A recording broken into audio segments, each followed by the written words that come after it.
No vídeo de hoje, vários assuntos. O Bahia, vivendo um momento muito legal e pode sonhar com taças, no plural, nesse fim de ano.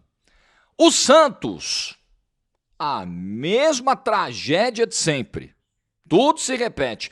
Neymar, o mistério. Tem edema, não tem edema, tá machucado, não tá machucado? O mistério. Você pergunta pro treinador do Santos, e aí, o que tem o Neymar? Não posso falar. Não estou autorizado a falar. Porra, ele é o treinador. Tudo bem, é um interino, mas ele é o treinador. Se ele não puder falar, quem pode? O Papa? Estranho, né?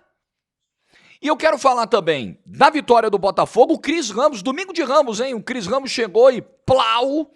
Mas o Botafogo ainda tem muito caminho de melhora para percorrer, de nível de atuação. E também eu queria falar, não do jogo, porque eu não assisti, Vasco e Corinthians, eu estava vendo Bahia e Santos na hora, voltando inclusive de viagem do Rio. Eu quero falar do episódio do Diniz com o Ryan, tá? Com os elementos que a gente tem, né? Você vai entender por que eu tô fazendo esse ponto aqui. Like no vídeo, se inscreve, ativa o sininho, rumo a 430 mil inscritos por aqui. Golcase, parceira do canal do Jorge Igor. Deixa eu falar, você pode na Golcase comprar uma linha oficial de produtos que vão ser muito úteis no seu dia a dia, né? Como as garrafas térmicas, os copos térmicos, vão manter a temperatura da sua bebida por várias horas, né? As capinhas de celular, que tem uma promoção legal, você paga uma e leva duas. Então aproveita e pode dar de presente para alguém que você ama, alguém que torce pelo seu time, alguém que é apaixonado por futebol, e você vai estar ajudando o seu clube, né? Porque é uma linha oficial, licenciada de produtos que você encontra no site da Golcase. Coloca o meu cupom GOLJORGE que você tem um descontinho legal na hora de fechar a compra. Aproveita, a Golcase é parceira do canal do Jorge Igor. QR Code na tela, link na descrição e também no comentário fixado. Bom, eu gostaria de começar falando desse momento que vive o Bahia, do triunfo de ontem, e de como é legal você ver um trabalho como esse dando frutos. Óbvio que ainda tem uma estrada a percorrer. Existe uma cobrança do torcedor do Bahia que eu acho que é normal, é legítima, por saltos. Porque de nada vai adiantar você ter o investimento que o Bahia tem agora sem conseguir dar um salto competitivo. O que é o salto competitivo? É estar na prateleira dos que brigam pelas conquistas, né? Dos que podem, dos que têm real chance de levantar troféu importante. Não o Campeonato Baiano. Beleza, o Campeonato Baiano vai ganhar um ano, o outro ano vai ganhar a vitória, aí tá tudo certo. Mas quando você recebe o investimento do jeito que o Bahia está recebendo, quando você faz parte de um grupo forte econômico como o Bahia faz, é óbvio que você precisa realinhar suas expectativas. Também você não precisa trabalhar com margens irreais. Tríplice coroa. Libertadores da América. No primeiro, segundo, terceiro ano. Muito difícil. Muito difícil. Né? E olha que o Bahia esse ano deu um azar, né, de cair num grupo dificílimo na Libertadores. Caiu no tal grupo da morte. Talvez se o Bahia tivesse um pouquinho mais de sorte no sorteio, estivesse até agora aí na Libertadores, ou pelo menos chegasse às oitavas de final, mas o chaveamento foi muito cruel. Mas é você olhar e falar, pô, dá pra pensar em coisa maior, sabe? O quarto lugar do Bahia hoje no campeonato, ninguém olha pro Bahia. Vamos fazer esse exercício aqui. Você olha pra tabela do campeonato, sabendo o que o Bahia tem de investimento, o que tem de qualidade de elenco, o que tem de jogador, o que tem de treinador, que é o Rogério Ceni, que é um excelente técnico. Você olha para o Bahia e enxerga o time em quarto lugar no Brasileiro, você fala, pô, beleza, é isso aí. O que é o Bahia hoje, pô, tá justo, é a parte de cima da tabela. Se a gente olhasse hoje para a tabela e enxergasse o Bahia em décimo, em nono, a gente ia falar, pô, não tá batendo, sabe? Não tá batendo. Então, eu acho que o torcedor do Bahia, que recentemente tem cobrado melhores desempenhos, né, tem sido muito exigente quando vem um tropeço, quando vem um resultado ruim, eu acho que ele tem razão. Eu acho que e é importante que isso venha de fora para dentro, sabe? Porque a gente é de uma época em que os clubes do Nordeste tinham menos investimento, menos visibilidade, eram tratados com menos respeito, a verdade é essa. E se tinha uma ideia de que o camarada ia para o Clube do Nordeste para ficar na boa. Aqui não tem tanta pressão, aqui não é um Corinthians, não é um Flamengo, então aqui não tem a imprensa nacional, aqui eu tô de boa, faço meu contratinho, ganho meu saláriozinho, me engana que eu gosto. Se tinha essa percepção de uma parte da comunidade do futebol, o cara vai pro Nordeste pra ficar de boa. Não pode ser assim. O cara que vai pro Bahia hoje, ele tem que entender que ele tá lá numa torcida que vai cobrar, numa torcida que é exigente, num clube que tem potencial pra brigar por coisas grandes. Esse é o recado que tem que ficar. O Bahia tem 10 vitórias em 19 rodadas no campeonato. São 10 vitórias no campeonato. É um excelente desempenho, uma excelente campanha para brigar, no mínimo, por vaga direta. E aí você pensar também em títulos nas Copas. Bahia está a 6 jogos de ser campeão da Copa do Brasil. Bahia tem um confronto contra o Fluminense que é acessível, decide fora. É verdade que isso é para muitos um complicador, mas é um confronto de um certo equilíbrio. Bahia tem condições de passar. Depois, Botafogo, Vasco, numa semifinal, o Bahia tem condições de competir, de passar pelo Vasco, de competir e passar pelo Botafogo. Inclusive, eliminou o Botafogo na Copa do Brasil no ano passado. Teve até a expulsão do Gregor e tal, mas eliminou. Fim de papo. Então, e tem Copa do Nordeste, né? O Bahia está na final contra o Confiança. Então, o Bahia pode terminar um ano conquistando coisa grande. Imagina, ganhar uma Copa do Brasil, cara. Bahia tem condições de brigar por isso. O futebol que o time demonstra, as atuações, né, que o time vem tendo nos últimos jogos, elas dão essa sensação. O jogo de ontem, para falar rapidinho, né, do que foi o jogo de ontem foi de domínio, assim, tranquilo. Mas era o Santos, Jorge. Porra, também vou te falar, né, o Santos. Tá bom, mas o Bahia dominou o jogo. O Bahia venceu com folga, com tranquilidade. O Bahia deixou muito claro, as nossas realidades hoje, Santos, elas são muito diferentes. Eu tô aqui, ó. Você tem que correr muito atrás, você tem que comer muito feijão e arroz para chegar no que a gente está vendo hoje. E é isso. É você ter um Juba com a confiança que tem, é você ter um Everton Ribeiro participando do jogo como participou, recuando um pouquinho, armando o jogo, dando passe decisivo. É você ter uma engrenagem que hoje funciona. Falava do Juba aqui, fui até conferir, já são 5 gols no campeonato e o homem tá fazendo gol bonito toda hora. Impressionante. E faz de tudo, tá? Ontem, se você for olhar, nem avançou tanto, né? Ele fazia mais uma saída de 3, o Arias do outro lado descia um pouquinho mais, subia mais, ele segurava e mesmo assim ele aparecia no ataque, apareceu, finalizou, fez um belo gol. Então você vê que é um time aplicado taticamente, é um time onde cada um sabe o que fazer. Ontem não tinha o Caio Alexandre, Everton Ribeiro, você vai ter que jogar um pouquinho diferente. Ele vem, joga um pouquinho diferente, ajuda ali o Acevedo na construção das jogadas. Tudo funciona. É uma engrenagem que hoje funciona. Claro que vai chegar um momento em que você vai ter um Flamengo como adversário, né, que é poderosíssimo, você vai ter um Palmeiras com o trabalho do Abel, apesar de tudo, mas, é o melhor trabalho do futebol brasileiro dos últimos 5 anos, e é um clube que fatura na casa de bilhão. Você vai ter um Cruzeiro investindo muito, né, com o Leonardo Jardim também fazendo um excelente trabalho. É difícil, né? O Botafogo pode se acertar, acho que está muito difícil, mas pode. O contexto, ele é complicado mesmo pro Bahia. Mas o Bahia hoje pode olhar e falar, eu posso machucar esses caras de alguma maneira, eu posso incomodar, eu posso beliscar um título aqui, eu posso beliscar uma vaga de Libertadores ali. Pode. O Bahia tem condições para isso, tem mostrado futebol para isso. Está sendo muito legal ver, né, o nível de atuação e a moral que vai crescendo para quarta-feira, para quinta, né? Primeiro jogo é quinta contra o Fluminense. Bahia chega com moral lá no alto para tentar uma classificação para uma semifinal de Copa do Brasil. Grande trabalho do Rogério Ceni, de quem sou fã, grande trabalho do Bahia nessa temporada. E o Santos Futebol Clube, hein? Que gracinha, que gracinha. O Santos foi Santos de novo, né, gente? O Santos hoje é isso aí, galera. O Santos hoje ele é capaz de entregar isso aí. Um futebol paupérrimo, um time amplamente dominado pelo adversário. Tem 2, se for ver, o goleiro do Bahia, o Ronaldo, ele pode guardar o uniforme para quinta-feira. Fica tranquilo, a rouparia não precisa nem gastar água e sabão com isso aí, nem amaciante. Guarda, dá só uma esticadinha, uma passadinha para jogar quinta-feira. Porque não foi incomodado. Tem 2 chutes do Roleiser, tem um acho que do Cabadeiro também, tem mais nada.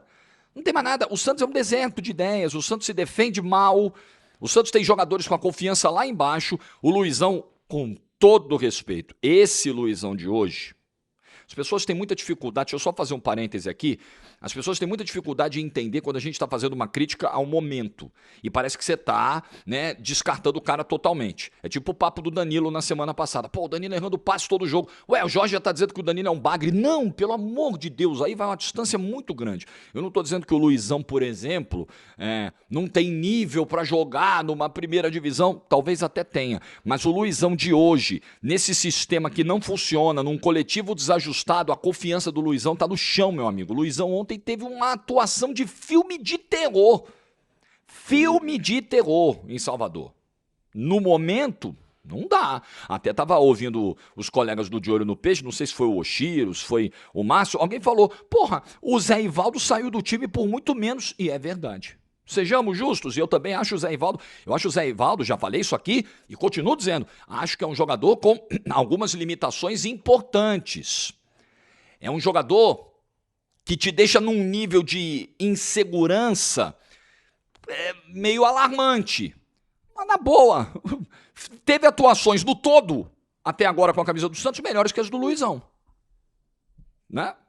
É ou não é? Aí você vai olhar o time treinado pelo Matheus Bach. Aí você vai ver as decisões do Matheus Bach. O Tiquinho quebrando, e ele deixando o Tiquinho no jogo. O Schmidt mal, ele deixando o Schmidt no jogo. O Bom Tempo, aí ele tira o Bom Tempo. Umas coisas assim que... Mas foi a escolha que o Santos fez, né? E aí eu queria entender... não tem muito o que falar do jogo, tá, gente? Mais um jogo pobre, horroroso. Sabe aquele primeiro tempo que o Santos fez no Mineirão contra o Cruzeiro? Ontem ele fez os 2 tempos assim. Mal, dominado, sem força, sem energia. É um nada. Eu fui até olhar para ver se os números do Flash Score iam me deixar mais assustados, porque eu fui olhar aqui as finalizações no jogo e as chances claras. O Santos não teve uma única chance clara no jogo, nos critérios do Flash Score. Chance clara, tá? Uma sequer. Então é isso. Então, sobre o jogo, não tem muito o que falar, né? O Santos tem uma janela que termina dia 2, e o Santos tem que contratar zagueiro, lateral, jogador de meio campo, atacante. Olha os atacantes do Santos. E o Lucas Meirelles está indo embora, né? Parece que vai pro Shakhtar, sei lá. Mas é o Tiquinho. O Tiquinho, repetindo, não joga num nível elevado, num nível de titularidade de primeira divisão desde o retorno do Campeonato Brasileiro de 2023. Quantas vezes você já me viu falando isso aqui nos vídeos, né? É muito tempo. Ah, quem é a opção? É o David Washington. Até agora também não deu resposta. Não mostrou muito para que veio. Aí tem que contratar. Mas aí você vai confiar no nível... Primeiro assim, você confia que o Santos vai ter força para brigar, para ganhar um braço de ferro no mercado com alguém? Acho muito complicado. Muito complicado. Você confia também na precisão, no índice de acerto, né, desse departamento de futebol na hora de buscar um reforço, num olhar clínico, numa contratação bem estruturada pelo scout, segura. O Santos contratou o William Arão, até agora a gente não sabe o que tem no William Arão, cara. O cara chegou, não tem, depois do Mundial, já estamos indo para setembro. O Mundial acabou em julho, né? Nós já estamos indo para setembro e ninguém sabe o que o William Arão tem. Ele simplesmente não tem condição de jogo. O jogador que o Santos contratou não tem condição de jogo. Aí você fala, porra, sabe, dá pra confiar nessa diretoria, nesse departamento de futebol? Eu não confio.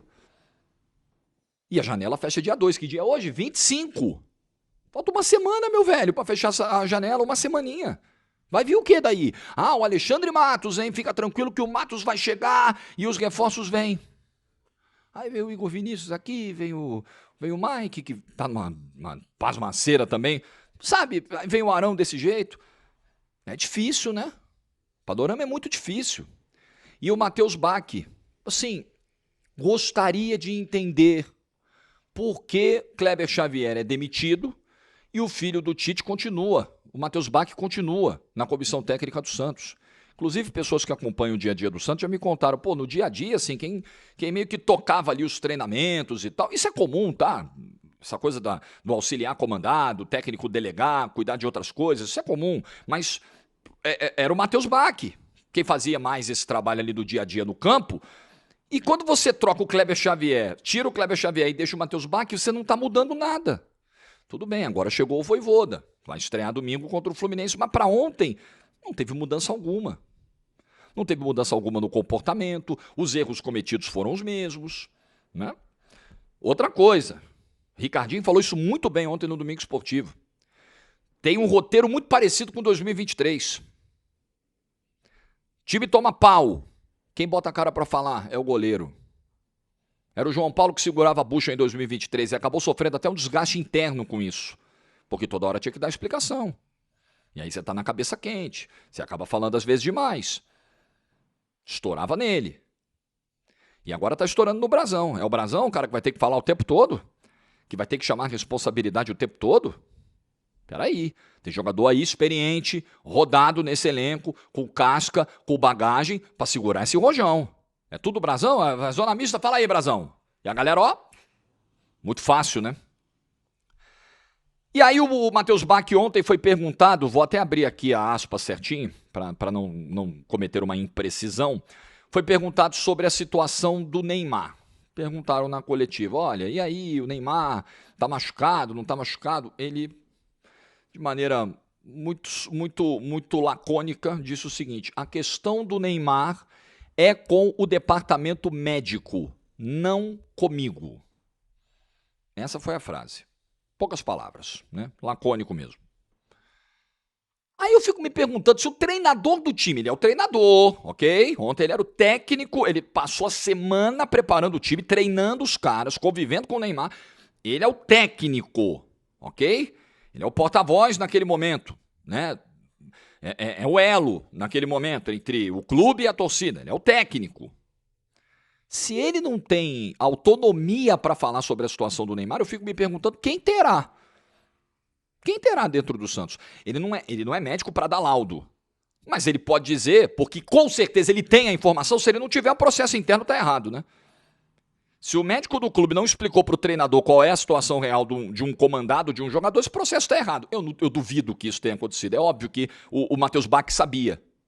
É óbvio que o Matheus Bach tem as informações do que está acontecendo com o Neymar. Agora, ele não pode falar, então quem vai falar, meu Deus do céu? Quem vai dar essa explicação? Ele não é médico, mas ele vai falar, olha só, o médico conversou comigo, eu conversei com o Neymar, a situação é essa, vamos aguardar a evolução do quadro. Pronto. Mas vira um mistério. E aí, cara, quanto mais mistério você faz em torno de uma situação, mais especulação se cria. Meu Deus, isso é tão, né? Isso é tão evidente. Ah, tá machucado, não tá machucado? Ah, é cortina de fumaça porque o Ancelotti não vai convocar? É isso, é aquilo?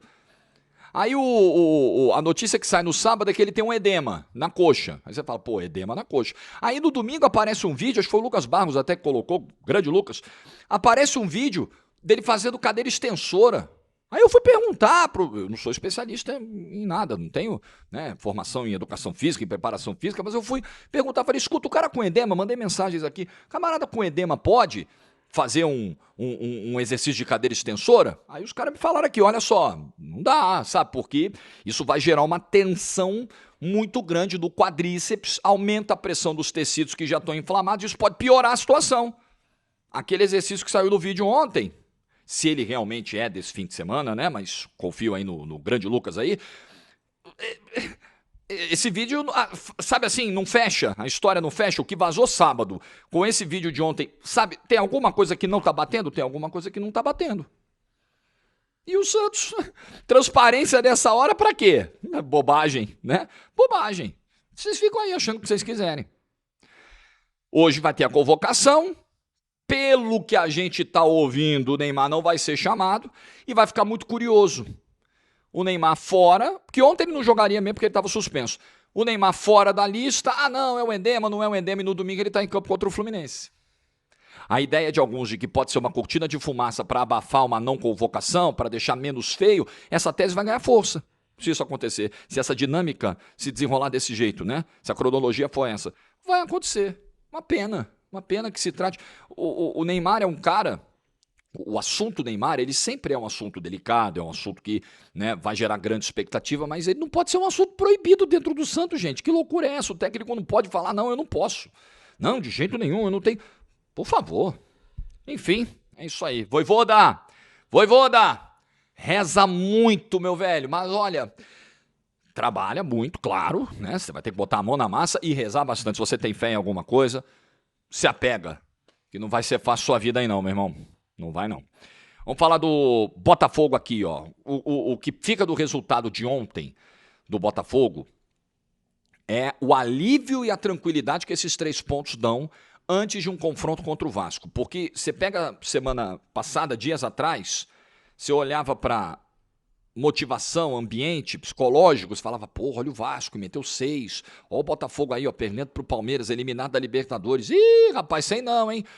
O jogo de ontem, ele traz um pouco dessa tranquilidade perdida pelo Botafogo nos últimos 7 dias. Traz um respiro, mantém o time dentro do G6 do Campeonato Brasileiro, é o que importa nesse momento.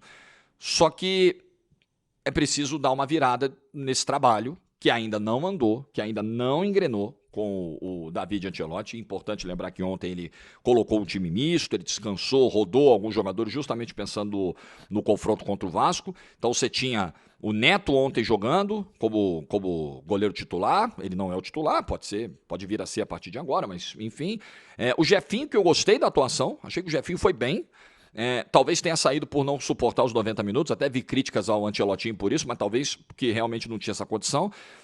Correia e Newton. Newton não gostei. Newton fez uma partida muito ruim, inseguro, pendurado logo cedo, depois com o cartão amarelo fez 3 faltas em sequência. Eu falei, meu Deus, ele vai ser expulso, né? Ele estava implorando para ser expulso. Mas era um time muito mexido, né, em campo no jogo de ontem. Então, de ponto positivo, eu gostei do Jefinho, gostei da verticalidade, gostei da agressividade, o Jefinho tentando, o Jefinho arriscando. Achei que foi uma partida muito legal, mas assim, não era um time com inspiração, com controle do jogo, com índice de acerto de passes. Era um Botafogo repetindo alguns erros, com alguns jogadores abaixo, com uma criação muito baixa no meio-campo. E isso aconteceu ontem de novo. Criatividade. O que está faltando ao Botafogo hoje é jogada. Assim, como é que esse time ataca? Quais são os caminhos estruturados que o Botafogo tem para atacar os seus adversários hoje? Você enxerga poucos caminhos. E muitas vezes o time vai na tentativa e erro, e é mais erro do que acerto. É mais erro do que é passe errado o tempo todo e é jogada quebrada o tempo todo. O jogo do Botafogo hoje não é um jogo fluido, como foi, por exemplo, no ano passado. Mas aí, né, vem a galera começa a entrar, o Danilo entra, o time melhora, né, a sua produção no meio-campo. Tem uma questão de Danilo e Marlon Freitas de você entender o que cada um vai conseguir fazer junto. Talvez eles não consigam juntos. É um ponto, né? Precisa ver se o Marlon Freitas vai conseguir ser esse primeiro volante, porque o Danilo é o cara que vai dar essa saída qualificada. Olha o passe que ele enfiou ontem, olha a bola que ele enfiou para o Savarino lá em Bragança, mas isso precisa ser ajustado, né? E obviamente que o desempenho individual técnico do Danilo, ele precisa subir. Todas as ressalvas você pode fazer de um cara que acabou de chegar, um coletivo que não está ajustado, início de temporada, é verdade, mas um jogador desse nível que custou 20 milhões de euros tem que ter um índice maior de acerto. E quando a gente fala aqui, desculpa, sim, se você quer pegar o corte e quer levar para esse lado, aí tudo bem, eu não tenho, sabe, eu não tenho responsabilidade alguma pela interpretação dos cortes que as pessoas vão fazer. Ah, o Jorge está dizendo que o Danilo é um bagre. Meu Deus do céu, mas aonde? De jeito nenhum. Danilo tem tudo para ser um dos melhores volantes do Campeonato Brasileiro, mas assim, com tranquilidade. O que não invalida a crítica das atuações ruins que ele vinha fazendo, meu Deus do céu. Ele vinha fazendo atuações ruins, o que não significa que ele é um volante ruim. Não é difícil entender, basta ter boa vontade, basta ter honestidade intelectual, 2 neurônios, um pouquinho de inteligência, né? Ter todos esses elementos, você consegue entender, é fácil. É fácil. E ontem o Danilo também errou alguns passes. Um pouquinho dentro da média daquilo que a gente está vendo. Então é um time que ainda não andou coletivamente na mão do Ancelotinho. A grande notícia ontem é o Cris Ramos. O camarada entra, faz 2 gols, brilha estrela, finaliza de fora da área, né? Consegue gerar um impacto em termos ofensivos que o Arthur Cabral não conseguiu gerar. Talvez o caminho vai ser o Cris Ramos centroavante, o Arthur Cabral como um segundo atacante. Pode ser. Precisamos ver como é que vai ser esse encaixe. É um jogo contra o Juventude, não dá para ficar também soltando todos os rojões do mundo. Chegou o nosso CR9, calma, mas é uma estreia. O Botafogo precisava de um negócio diferente, assim. O Botafogo estava num momento de noticiário depressivo, aí você fala, porra, chegou o cara, fez 2 gols, já deu um ânimo, já deu 3 dias antes do jogo contra o Vasco. A tal da agenda boa, né, positiva que falam, né, é isso. precisava. O Cris trouxe isso ontem, junto com os 3 pontos que foram muito importantes. Mas tem um caminho grande ainda o Botafogo a percorrer. O Botafogo tem muita coisa para ajustar. O Botafogo precisa melhorar a sua dinâmica ofensiva. O Botafogo precisa melhorar a sua saída de bola, diminuir a quantidade de erros de passe no meio-campo. Tem muito trabalho para fazer. Muito trabalho. Municiar melhor os atacantes. Seja o Cris, seja o Arthur Cabral, seja quem for. Essa bola não tem chegado tanto assim e também você precisa que os atacantes se movimentem mais. E aí você tem uma queda muito grande do Igor Jesus para o Arthur Cabral nesse aspecto, no aspecto da movimentação, da participação sem bola. Então é muita coisa para ajustar. É um panorama muito difícil, mas você pelo menos foi lá, acabou com um jejum. Desde 96 o Botafogo não ganhava em Caxias do Sul, é difícil ganhar lá. É sempre complicado ganhar do Juventude, para os times cariocas particularmente. E o Botafogo fez a parte dele. Fez os 3 pontos. Alívio para quarta-feira. Vai pegar um Vasco muito mais pressionado do que ele, Botafogo, no primeiro jogo, quarta-feira, em São Januário. Então, não foi um bom jogo do Botafogo, maravilhoso, não foi. Mas os 3 pontos vieram. E eu queria falar, para fechar o vídeo, quero fechar o vídeo com meia horinha, então uns 4 minutos dá para a gente falar disso aqui. Eu queria falar da história do Diniz com o Ryan ontem, da treta, do bate-boca entre os dois ontem, no gramado de São Januário. Eu repito, eu não vi o jogo, né? Eu estava assistindo Bahia e Santos no horário. Eu não invento moda para você, não fico mentindo aqui dizendo que vi. Não, se eu vi, eu falo do jogo. Se eu não vi, eu falo de alguma coisa que seja interessante sobre o jogo, tá? Então é isso aí, sou um só. E eu vi a discussão. Tem muitas camadas isso aí, tá? Tem muita coisa pra gente falar. Primeiro que a análise que a gente vai fazer, ela fica restrita as imagens que a gente vê, aquele recorte do campo, dos 90 minutos do jogo. A gente não convive no ambiente interno do Vasco, no vestiário do Vasco, a gente não está lá no dia a dia. A gente não está lá. A gente não sabe como é essa relação do Diniz com todo o elenco. A gente não sabe em que bases essa relação se constrói. Se esse tipo de tom é comum nas conversas entre eles. Caso seja, se isso é algo tolerável por todas as partes. Quais são os limites estabelecidos aí nessa relação? No dia a dia, a gente não sabe, os caras convivem muito. Os caras treinam todo dia, concentram, viajam, vão pro jogo, os caras estão lá. Então a gente só tem esse recorte, a gente só tem aquilo que a câmera consegue mostrar, a gente não sabe como é lá dentro.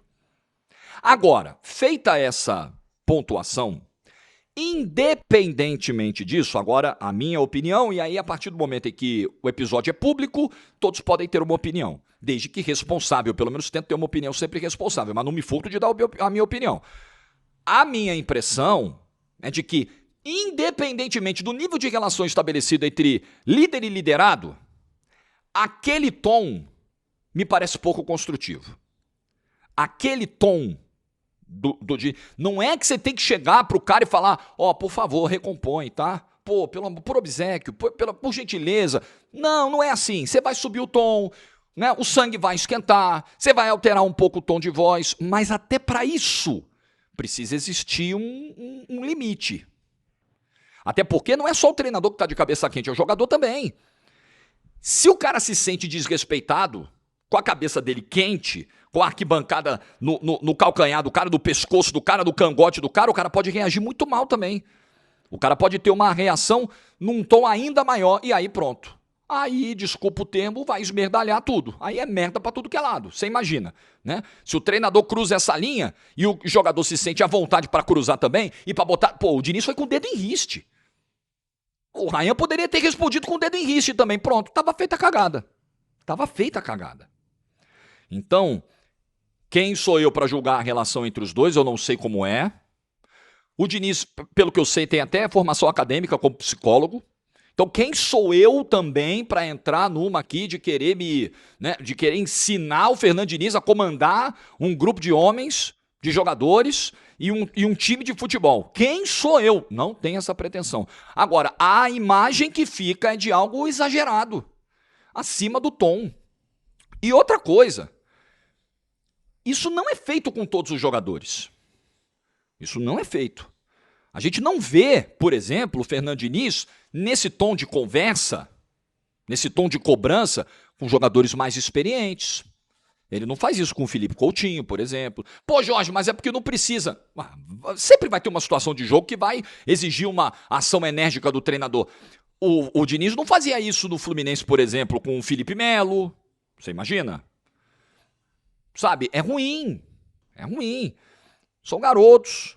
Cada vez mais a pressão tá gigante. Né? Não é que você vai... É preciso sempre achar equilíbrio das coisas, né? Senso de proporção das coisas. Você não vai passar a mão na cabeça de um cara que deixou de recompor. Você tem que dar uma bronca no cara. Mas você também precisa entender até onde pode ir essa bronca. O tom dessa bronca. Esse é um ponto. O Diniz já teve problema com isso, por exemplo, com o Tietê. Eu não gosto. Sim, eu gosto da reclamação. Eu, por exemplo, eu trabalho dessa forma. Sim. E eu tive muita dificuldade para entender o tom da reclamação no meu início de carreira. Quando alguma coisa não dava certo, quando vinha uma falha técnica, quando tinha um problema com a equipe e tal. Mas hoje eu entendo, é preciso cobrar. Deu errado? Nós vamos cobrar. Pô, precisamos mudar isso aqui. Isso aqui não pode acontecer. Isso aqui não pode se repetir. Mas eu não posso cobrar com palavrão e com adjetivação. Seu isso, seu aquilo, seu filho disso, seu filho daquilo, seu... Não posso. Seu perninha, seu... Não posso. Não posso, porque aí o respeito vai acabar. Se não existir o respeito, a gente vai discordar um do outro. A gente vai, numa equipe, tem discordância, tem bateção de cabeça, tem ideias divergentes, tem maneiras diferentes de tentar alcançar o mesmo resultado. Isso existe, isso é super normal. Agora, o que não pode, em hipótese alguma, é sair da zona do respeito. A partir do momento que eu te ofendi, você está no direito de me ofender. Pronto, aí acabou. Aí acabou. Eu acho muito ruim. É a minha opinião, vendo esse episódio à distância, como todos nós estamos vendo. É isso aí, vídeo feito nessa segunda-feira, boa semana abençoada para todo mundo. Acho que hoje às 6 a gente vai se encontrar para falar da convocação, hein? Vamos aguardar. Like no vídeo se você ficou até o final. Boa semana, bom almoço, juízo e tchau.